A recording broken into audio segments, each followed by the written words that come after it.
회사 설립을 해서 운영하는 문제들에 대해서 설명을 드리도록 하겠습니다. 일단 저희가 맨 처음에 회사를 설립을 할 때 회사 설립을 어떻게 할지를 고민을 많이 하시는 것 같습니다. 일단 지금 오신 분들은 회사를 설립을 하셔서 교육을 받으시는 것 같기는 한데 그 이후에도 저희가 다시 회사를 설립하거나 아니면 지금 개인 사업자로 운영을 하시다가도 법인 사업자로 다시 변경을 하시려는 생각들이 있으신 분들이 많아서 그 법인 사업자와 개인 사업자 두 가지 운영을 할 때 어떤 차이점이 있는지 그 부분에 대해서 설명을 드리도록 하겠습니다.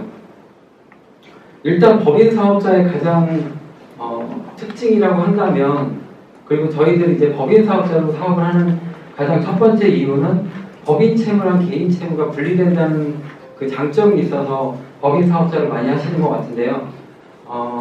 말 그대로 저희가 법인 사업자로 사업을 하게 되면 그 대표이사나 이사분들이 법인의 채무에 대해서 책임을 지지 않는 그런 그 개인 채무와 법인 채무의 분리, 그런 효과가 발생하게 되는데요.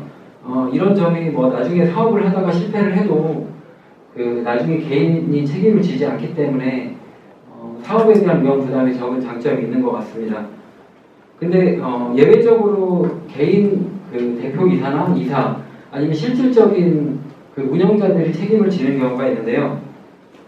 가장 대표적인 경우가 이제 사업을 하면서 대표이사나 이사분들 아니면 실질적인 경영자분들이 그 외부하고 계약을 체결할 때 연대보증 계약이나 일반 보증 계약을 체결하는 경우에 보증 책임을 부담하는 경우가 있습니다. 이거는 말 그대로 그냥 보증 계약을 체결했기 때문에 보증 책임을 부담하는 경우인데, 저희가 일을 하다 보면 상대편 계약자들이 개인 보증을 요구하는 경우가 많기 때문에 이런 경우가 사실상 많고, 이런 경우는 보증 계약에 의해서 보증 책임을 부담하게 됩니다. 그리고 또 한 가지는 그 상법에 규정되어 있는 내용인데요. 상법 규정을 제가 간단히 읽어드리겠습니다. 상법 401조에 규정되어 있는데, 이사가 고의 또는 중대한 과실로 그 임무를 게을리한 때에는 그 이사는 제3자에 대하여 연대하여 손해를 배상할 책임이 있다. 이런 조항이 있어서 이 조항에 의해서 이사 또는 대표이사가 어떤 고의 중과실로 업무를 수행하다가 제3자에게 손해가 발생한 경우에 같이 책임을 지는 경우인데요. 이런 경우는 사실상 그렇게 흔한 사례는 아닙니다. 이 중과실이라고 하는 개념이 사실은 저희가 그렇게 일반적으로 많이 생기는 사유가 아니기 때문에 많지는 않은데, 저희가 무슨 범죄 행위를 했다거나 어떤 사기 횡령, 그런 처음부터 어떤 기망을 했다거나 그런 경우가 발생한 그런 경우에 해당되는 경우라서 많지는 않은데, 그래도 저희가 상대편 쪽에서 혹시라도 소송을 제기를 할 때 회사를 피고 1 그리고 대표이사를 피고 2 이런 식으로 해서 이 상법 401조를 근거로 소송을 제기하는 경우가 있기 때문에 이런 조항에 의해서 저희가 책임을 질 수도 있다는 걸 알고 계시고, 외부의 그 제3자하고 계약을 하시고 사업을 하실 때 이런 그 조항들을 유의를 해서 사업을 하시기 바랍니다.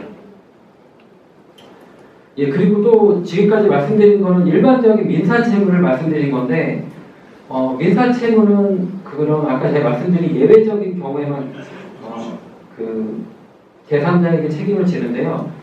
민사채무 외에 세금 같은 경우는 국세기본법에 규정되어 있는 이 근거 규정이 있기 때문에 일정 요건에 해당되는 경우는 저희가 세금 책임을 부담할 수 있습니다.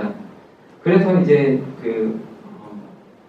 저희가 법인을 설립할 때 지분을 50%를 넘지 않게 설정하는 경우를 가끔 보셨을 텐데, 그게 여기에서 이제 나중에 세금 책임을 부담하지 않기 위한 어떤 하나의 편법이라고 볼 수 있습니다. 편법이라기보다는 합리적인 방법이라고 볼 수도 있는 건데요. 그 내용을 간단히 설명드리면 무조건 책임을 지는 게 아니라 과점주주에 해당돼야 되는데, 과점주주라고 하면은 여기 조항에 나온 제가 조문을 그래서 한번 읽어드릴게요.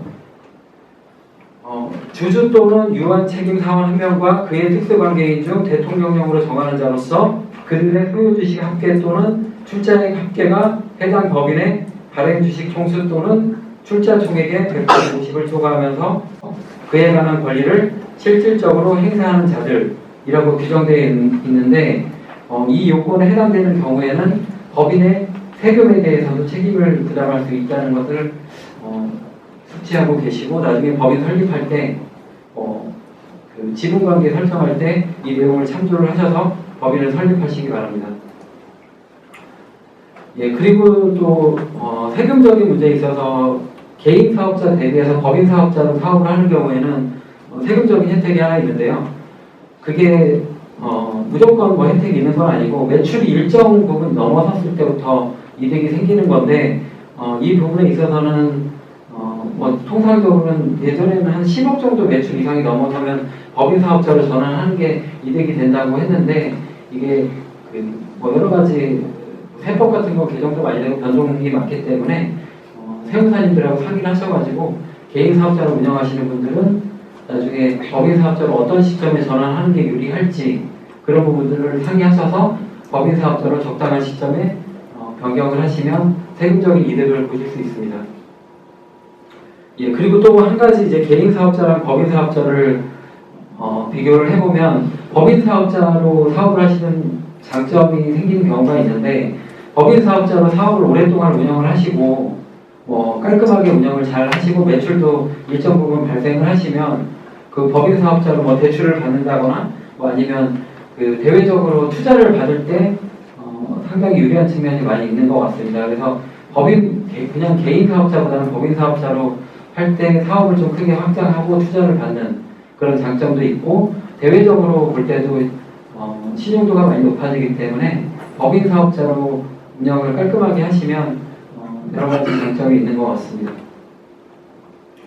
그래서 결과적으로는 법인 사업자나 개인 사업자나 장단점이 있기 때문에 여러 가지 장단점을 고려하셔서 선택을 하시면 되는데, 개인 사업자가 사실은 편한 점은 돈을 그냥 마음대로 저희가 개인적인 용도에도 사용을 해도 횡령죄나 배임죄가 문제되지도 않고, 자금적인 측면에서 돈을 왔다 갔다 하면서 융통성 있게 사용할 수 있는 장점이 있기 때문에 개인 사업자는 좀 그런 장점이 하나 있고, 법인 사업자 같은 경우는 아까 말씀드린 여러 가지 장점이 있기는 한데, 법인 자금을 개인적인 용도에 사용을 하는 경우에는 횡령죄, 배임죄가 성립할 수도 있고, 그리고 나중에 이제 법인 사업자를 운영을 하다 보면 직원들과의 갈등, 아니면 연예인들과의 갈등, 그리고 경우에 따라서 투자를 받았을 때 투자자들하고의 갈등이 생겼을 때 법인 사업자로 운영을 잘못한 거에 대해서 문제 삼는 경우가 상당히 많습니다. 자금적인 측면이 많기는 한데,